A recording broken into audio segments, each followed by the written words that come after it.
மீண்டும் ஒரு புரட்சியை செய்யும் நாம் தமிழர் கட்சி அண்ணன் சீமான் அவர்கள் ஒரு திருநங்கையை வேட்பாளராக அறிவிச்சிருக்கிறார். அதுவும் தலைநகரிலேயே ஒரு தொகுதியில் அறிவிச்சிருக்கிறாரு.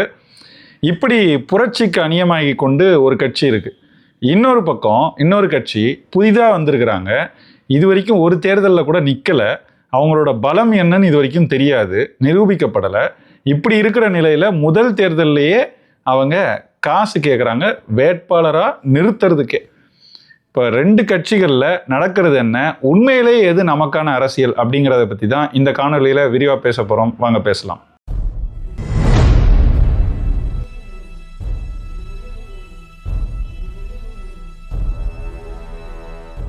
அனைவருக்கும் வணக்கம்.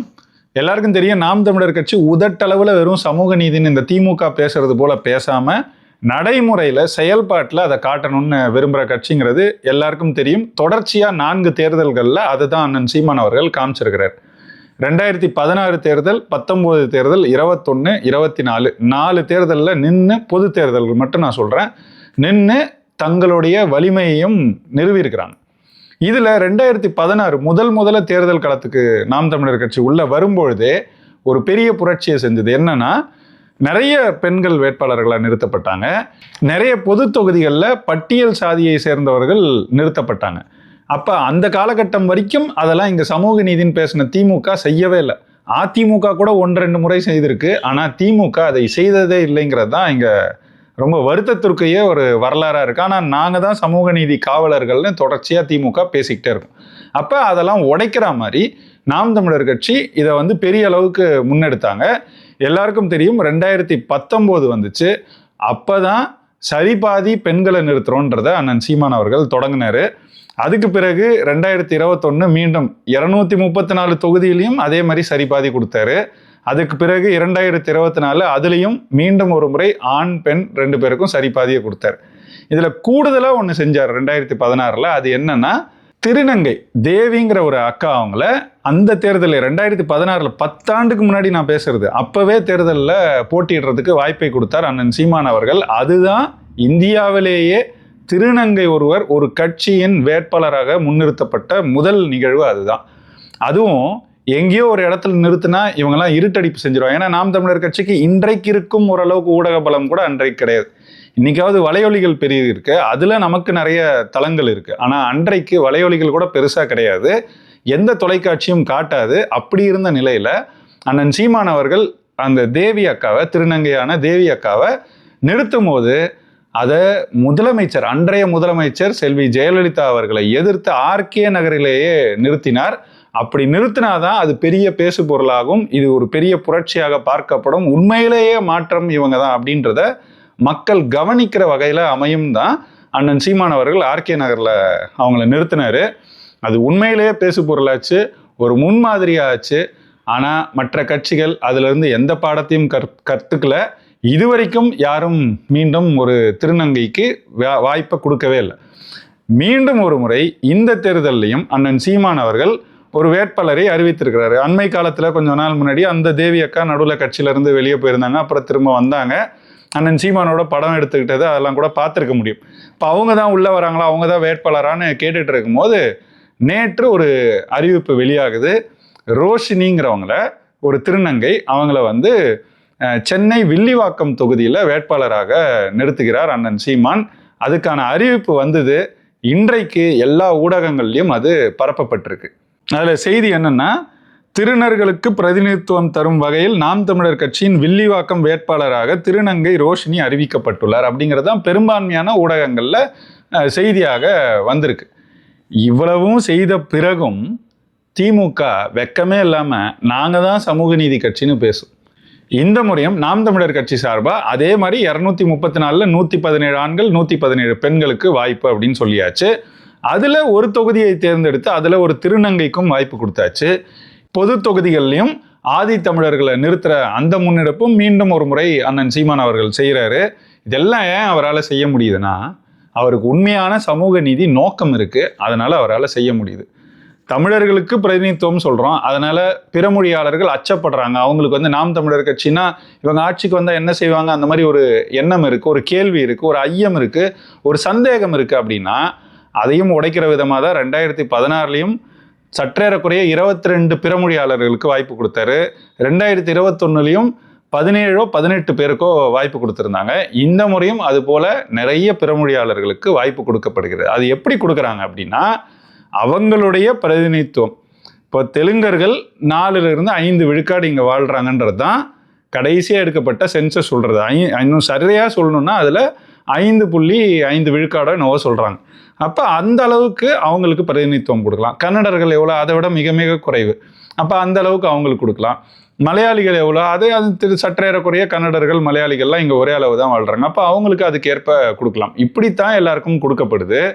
அதனால என்ன ஆகுதுன்னா, நிறைய மற்ற இடங்கள்ல மற்றவங்களுக்கு வாய்ப்பு கொடுக்க முடியுது. இது ஏன் திமுகவால் கொடுக்க முடியல, அதிமுகவால் கொடுக்க முடியலன்னா, அங்க பிறமொழியாளர் ஆதிக்கம் அதிகம். 5 விழுக்காடு இருக்கிற தெலுங்கர்களுக்கு இங்கெல்லாம் அமைச்சரவையிலேயே பாருங்க, திமுக அமைச்சரவையில் எவ்வளவு தெலுங்கர்கள் இருக்காங்கன்னு பாருங்க. அப்புறம் எப்படி மற்றவங்களுக்கு வாய்ப்பு கொடுக்க முடியும்? அதனால மற்றவர்களுக்கான வாய்ப்பு குறையுது. இதைத்தான் ஆதிக்கம்னு சொல்றோம். அந்த ஆதிக்கத்தை செய்யக்கூடாதுன்னு தெளிவா இருக்கு நாம் தமிழர் கட்சி. அண்ணன் சீமான் ரொம்ப தெளிவாக அதை முன்னெடுத்து இதை சரியான பிரதிநிதித்துவத்தை, அதாவது சாதிவாரி மக்கள் தொகை கணக்கெடுப்பு எடுக்கணும், அதன்படி பிரதிநிதித்துவத்தை எல்லாத்துலேயும் வழங்கணும். கல்வியில் வழங்கணும், வேலை வாய்ப்பு வழங்கணும், சட்டப்பேரவைக்கு வழங்கணும், எல்லாத்துக்கும் வழங்கணும்னு சொல்கிறோம். அதை ஆட்சிக்கு வந்தால் நாங்களே செய்துருவோம். ஆட்சிக்கு வர வரைக்கும் அப்போ நாங்கள் எங்கே போட்டிடுறோமோ அந்த இடத்துல பிரதிநிதித்துவப்படுத்தி இப்படி தான் செய்யணும்னு காட்டணுன்றதுக்காக தான் அண்ணன் சீமான் அவர்கள் இதை முன்னெடுக்கிறாங்க. நான் ஏற்கனவே சொன்னது போல் இதுதான் புரட்சி. அப்போ இன்னொரு பக்கம் இன்னொரு கட்சி, புதிதாக வந்த கட்சி தாவேகா, நம்ம எல்லாருக்கும் தெரியும் என்ன செய்து கொண்டிருக்கிறாங்கன்னு. சற்றேறக்குறைய இந்த செப்டம்பர் 27க்கு பிறகு பெரிய அளவுக்கு நிகழ்ச்சிகளே இல்லை. அதுக்கு பிறகு ஈரோட்டில் ஒன்று, அப்புறம் கிறிஸ்மஸ்க்கு ஒரு நிகழ்வு. அதுக்கு பிறகு 1 மாதம் விடுப்பு எடுத்திருந்தார். ஏன்னா சிபிஐ கூப்பிட்டாங்க, போறாரு வராருன்னு. அதுக்கு பிறகு இப்போ ஒரு நிகழ்ச்சி நடத்தினார். அதோட என்ன ஆச்சுன்னு தெரியல. இப்படி முடக்கத்திலேயே, கரோனாவை விட பெரிய முடக்கத்தில் இருக்கு இந்த கட்சி. இப்படி இருக்கிற கட்சி ஒரு விஷயத்துல மட்டும் ரொம்ப துடிப்பா இருக்கு. என்னன்னா, பணம் பணம் பணம். மீண்டும் ஒரு செய்தி வந்திருக்கு இப்போ அந்த கட்சியை பத்தி. என்னன்னா, வேட்பாளர்களை அறிவிக்கவும் இல்லை, தேர்ந்தெடுக்கவும் இல்லை, எதுவுமே நடக்கல. ஆனா பல பேருக்கு அங்க வந்து வேட்பாளர் ஆகணுன்ற விருப்பம் இருக்குல்ல, அந்த விருப்பம் இருக்கிறவங்களெல்லாம் 2 கோடி 2Cக்கு வந்து நீங்க டிடி கொண்டு வாங்க, அப்பதான் உங்களுக்கு வந்து வேட்பாளராக போட்டிடுறதுக்கான வலு இருக்குன்னு நம்மளால புரிஞ்சுக்க முடியும் அப்படின்னு சொல்லி யாரோ சொல்லலை, அந்த கட்சியின் பொதுச் செயலாளர் சொல்லியிருக்காருன்னு ஒரு செய்தி வந்திருக்கு.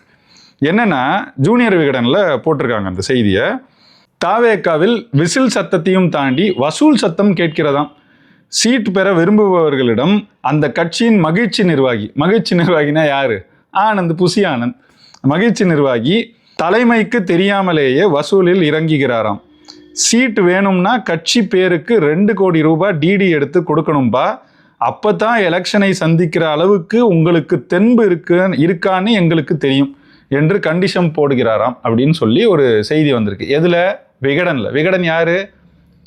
செப்டம்பர் 27, 2025 வரை, விஜய் கட்சி தொடங்கிய நாளிலிருந்து செப்டம்பர் 27, 2025 வரை விஜய்க்காகவே வேலை செய்த ஊடகம் தான் இந்த விகடன். அப்போ அவங்களுக்கு எவ்வளவு சோர்ஸ் இருக்கும் அங்க விகடனுக்கு, தாவேக்காக்குள்ள? அப்போ அந்த சோர்ஸுகளின் வழியாக தான் இந்த செய்தி கசிய. இது விகடன் வெளியிடலனாலே எல்லாருக்கும் தெரியும், அரசியல் பரப்பில் இருக்கிறவங்களுக்காக தெரியும் தாவேக்கால என்ன நடந்துகிட்டு இருக்கு, அங்கே எப்படி இந்த மாதிரி காசு வசூலிக்கிறாங்க. மாவட்ட செயலாளர் பொறுப்பு போடுறதுக்கு, வட்ட செயலாளர் பொறுப்பு போடுறதுக்கு காசு வாங்கினாங்கன்ற செய்திகள் அன்றைக்கே வந்துச்சா இல்லையா? நம்மளா கிளப்பணும்? அந்த கட்சியில் இருக்கிறவங்க அவங்களால அந்த பதவியை அடைய முடியல, அவங்க போனாங்க, அதுக்கு காசு கேட்டாங்க, கொடுக்க முடியல, அந்த பதவி கிடைக்கலன்னா அவங்களே வந்து வெளியே சொன்னாங்க. அப்போ கூட அந்த கட்சியின் தலைவரும் சரி, அந்த கட்சி நிர்வாகிகளும் சரி, யாருமே எந்த நடவடிக்கையும் எடுக்கல. ஏன் தெரியுமா? செய்தது அவங்க தான். இந்த மாதிரியெல்லாம் காசை வாங்கிக்கிறது, அதுக்கப்புறம் மேடைக்கு வந்த உடனே கூச்சமே இல்லாமல் பணம் என்னங்க பணம், போதுமான அளவு பார்த்தாச்சு அப்படின்னு பேசுறது. போதுமான அளவு நீங்கள் அதை தேவைக்கு அதிகமாக நீங்கள் பார்த்துட்டீங்கன்றதை நாங்கள் ஏற்கிறோம், அதில் எங்களுக்கு மறுப்பே கிடையாது. நீங்கள் ரொம்ப அதிகமாக பார்த்துட்டீங்க தேவைக்கு மேலே. ஆனால் உண்மையிலே அது போதும் நினைக்கிற இடத்துல நீங்கள் இல்லை. இருந்திருந்தா கார் வாங்கும் போது அதுக்கு கட்டுற வரியை எவனாவது கட்டாமல் இருப்பானா? அதெல்லாம் உங்களுக்கு ஏமாத்துறான் அந்த காசெல்லாம். அதெல்லாம் ஒரு காசா? அதை எளிதாக கட்டியிருக்கலாம். ஆனால் அதை கட்ட மாட்டேன்னு இருந்ததும், அதுக்கு அபராதம் போட்டதும், அந்த அபராதத்தை எதிர்த்து வழக்குக்கு போனதும், வழக்கில் திட்டினாங்களாம், அதுக்கு மேல்முறையீட்டுக்கு போகிறதும், எவ்வளவு காசை விரயம் செஞ்சீங்க அங்கே. அப்போ உண்மையிலே நீங்கள் யாருன்றத அந்த செய்தியை நுணுக்கமாக பார்க்குற எல்லாருக்கும் புரியும். கொஞ்சம் ஆழமாக செய்திகளை பார்க்குற அந்த தன்மை இருந்த யாருமே விஜய் அவர்களுடைய இந்த பேச்சுகளை நம்ப மாட்டாங்க. அப்படித்தான் இந்த செய்தி வந்த பிறகும் கூட அவங்கள நம்புகிறாங்க அப்படின்னா நம்ம ஒன்றும் செய்ய முடியாது. இது உண்மையிலே அந்த கட்சிக்குள்ளே இருக்கிற சிக்கல் தான். அப்போ பார்க்குற மக்கள் தான் புரிஞ்சுக்கணும் இவங்க யார், எப்படி செயல்படுறாங்க, எதுக்காக இந்த தளத்துக்கு வந்திருக்கிறாங்க. இந்த தளத்தை அரசியல்ங்கிறது தூய்மையாக இருக்கணும், ஆனால் இல்லை. இந்த திராவிட கட்சிகள் 57 ஆண்டுகள் அவங்களோட ஆட்சியில் இப்படி மாற்றி வச்சுருக்காங்கன்றத நம்ம அவங்க மேலே வைக்கிற குற்றச்சாட்டு.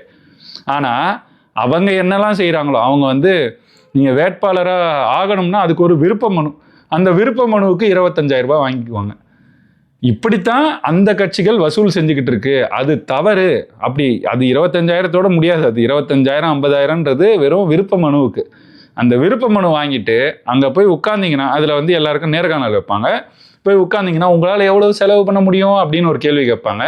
நீங்கள் 50 கோடி 70 கோடி அப்படின்னு ஒரு தொகுதிக்கு நீங்கள் 50 கோடி செலவு பண்ணால் அப்போ அது 500 கோடியாக எடுக்கணுன்ற நோக்கம் அவங்களுக்கு இருக்குமா இருக்காதா? அப்போ ஒரு தொகுதிக்கு வேட்பாளராக நிற்க விருப்பம் இருக்கிறவர்கிட்ட நீங்கள் 2 கோடிக்கு டிடி கொண்டு வந்து கொடுங்கன்னு சொன்னால் அப்போ அந்த 2 கோடியை அவன் 20 கோடியாக எடுத்துக்கலாம்ன்ற நோக்கம் அவனுக்கு உருவாகுமா இல்லையா? அப்படி உருவாகுதுன்னா இது எப்படி சரியான அரசியல்? இவர் எப்படி தூய்மையான அரசியல்? திமுக எப்படி தீய சக்தியோ இவரும் தீய சக்தி தான். அவங்க ரொம்ப நாளாக தீய சக்தி, நீங்கள் புதிய தீய சக்தி, அவ்வளவுதான் அதுக்கு வேறுபாடு. இதில் புதுசாக இன்னொரு செய்தி இன்னைக்கு கசிய விடப்பட்டிருக்கு. இது டிவிகேவை பொறுத்த வரைக்கும், தவேகாவை பொறுத்த வரைக்கும் வர செய்தி எல்லாமே கசிய விடப்பட்ட செய்திகள் தான். ஏன்னா உண்மையான செய்திகள் அங்கேருந்து யாரும் செய்தியாளர்களை சந்தித்து கொடுக்கறதில்ல. அப்படியே கசிய விட்டு ஒவ்வொரு செய்தியாக வெளியே வருது. அவங்க இயங்குறாங்க, ஏதோ நடக்குதுப்பா, தாவேக்கா ஏதோ செஞ்சுக்கிட்டு இருக்கா அப்படின்னு தெரிஞ்சுக்கிறதுக்காக இந்த இந்த சால்சாப் வேலைகள்லாம் காமிச்சிக்கிட்டு இருக்காங்க. அப்படித்தான் விஜய் வேளச்சேரியில் போட்டியிட போகிறார் அப்படின்னு இன்னைக்கு ஒரு செய்தி வந்திருக்கு. இந்தியன் எக்ஸ்பிரஸில் அதை வெளியிட்டிருக்கிறாங்க. அதுக்கான காரணங்கள் அவங்க சொல்கிறத பார்த்தீங்கன்னா மிக முக்கியமான காரணம் அந்த தொகுதியின் பெயர் வி அப்படின்னு தொடங்குதான். வேளச்சேரி அப்படின்னு அவர் பேர் விஜய், அதனால தான் வெற்றி கழகம் அப்படி வச்சாரு. சின்னத்தை கூட விசில் வி அப்படின்னு, விசில் வி இல்லைடா, இங்கிலீஷில் போட்டால் டபிள்யூ ஏதோ ஒன்று இருந்துட்டு போகுது. அது தமிழில் எழுதுனா வின்னு வருது, தமிழில் எழுதுனா இது வின்னு வருது. விஜய் வி விசில் வி அப்படி வருது. அப்போ வேளச்சேரி எழுதுனா வேன் தானே வரும், அது எப்படி வி? அது இங்கிலீஷில் எழுதுனா வி. அப்படி பார்த்தா விசிலுக்கு டபிள்யூவில் வருது. அந்த அளவுக்குலாம் கேள்வி கேட்டிங்கன்னா எங்களால் பதில் செய்ய, ஏன்னா நாங்கள் தற்குறி. இந்த நிலையில தான் ஒரு கட்சி இருக்குது. இதை எப்படி மக்கள் பார்க்கணும்? அதாவது ஒரு தொகுதியின் பெயர் வீல தொடங்குதுங்கிறதெல்லாம் ஒரு காரணமாங்க ஒரு தொகுதியை தேர்ந்தெடுக்கிறதுக்கு. அதுக்கப்புறம் கூடுதலாக பார்த்தீங்கன்னா அங்கே அது ஒரு கிக், ஒரு டெக் ஹப்பாக. அது என்னென்னா நிறைய இந்த ஐடியில் வேலை செய்கிறவங்க, பணிபுரிகிறவங்களாம் தங்கியிருக்காங்களாம். அதனால் அவங்களாம் வாக்கு செலுத்திடுவாங்க அப்படிங்கிறாங்க. அப்போ உண்மையிலே படித்து ஐடியில் வேலை செய்கிறவங்கள எவ்வளோ குறைச்சி எடை போட்டிருக்காங்கன்னு பார்த்தீங்களா? நீங்கள் படிச்சிருக்கலாம், ஒரு நல்ல வேலையில் இருக்கலாம், ஓரளவுக்கு நல்லா சம்பாதிக்கலாம். இன்றைக்கி சொல்லக்கூடிய அளவுக்கு தமிழ்நாட்டில் மற்ற பணிகளில் இருக்கிறத விட இங்கே கொஞ்சம் கூடுதல் சம்பளன்றது தான் பார்க்கப்படுது. அப்படி இருந்தீங்கனாலும், நீங்கள் படித்தவர்களாக இருந்தாலும், நீங்கள் நல்ல பணியில் இருந்தாலும், நல்லா சம்பாதிச்சாலும், நாங்கள் செய்கிற இந்த கிமிக்ஸ் எல்லாம் நீங்கள் நம்புவீங்க அப்படின்ற அளவுக்கு தான் ரொம்ப குறைச்சி எல்லாரையும் எடை போட்டுக்கிட்டு இருக்கு இந்த தாவேக்கா. அப்படித்தான் அங்கே நிறைய பெண்கள் இருக்காங்க, எல்லா இடத்துலையும் தான் பெண்கள் இருக்காங்க. நிறைய இளைஞர்கள் இருக்கிறாங்களாம், எல்லா தொகுதியிலும் தான் இளைஞர்கள் இருக்காங்க. நிறைய முதல் முறை வாக்கு செலுத்துறவங்க இருக்காங்க, எல்லா இடத்துலையும் தான் இருக்காங்க. வேளச்சேரியில் மட்டும் அவங்களாம் குவியறதுக்கு ஏதாவது தனியாக இருக்கா என்ன? அதை விடவும் இன்னும் சில தொகுதிகள் சென்னையிலேயே கூட இருக்குது. அதாவது கூடுதலாக என்ன சொல்கிறாங்கன்னா, சென்னையிலே நின்று அவர் வென்றுட்டாருன்னா அது பெரிய தாக்கத்தை ஏற்படுத்தும் தமிழகத்துக்கு முழுக்க அப்படின்னு. அப்படியெல்லாம் ஒன்றும் இல்லை. இங்கே முதல்வராக இருந்தவங்களே பல இடங்களில் வெவ்வேறு இடங்களில் ஆண்டிப்பட்டியில் போட்டியிட்டு வென்றவங்க முதல்வராக இருந்திருக்கிறாங்க. சற்றேறக்குறைய குக்கிராமத்திலும் குக்கிராமமாக அன்றைய காலகட்டத்தில் இருந்தது தான் ஆண்டிப்பட்டி. அங்கே போட்டியிட்டு முதல்வராக இருந்தாங்க. திருவாரூரில் போட்டிட்டு ஐயா கருணாநிதி இருந்தார். அது மாதிரி நிறைய இருக்காங்க. இந்த வாட்டி கூட திருவாரூருக்கு ஐயா ஸ்டாலின் அவர்கள் இடம்பெயரக்கூடும் அப்படின்னு செய்திகள் வருது. அப்போ அப்படியெல்லாம் இருக்கும்போது அதெல்லாம் ஒரு பெரிய தாக்கம்னெல்லாம் பார்க்க வேண்டிய தேவையில்லை. இந்த விங்கிறத அதனால தான் விக்கிரவாண்டியில் மாநாடு போட்டார், முதல் மாநாடு.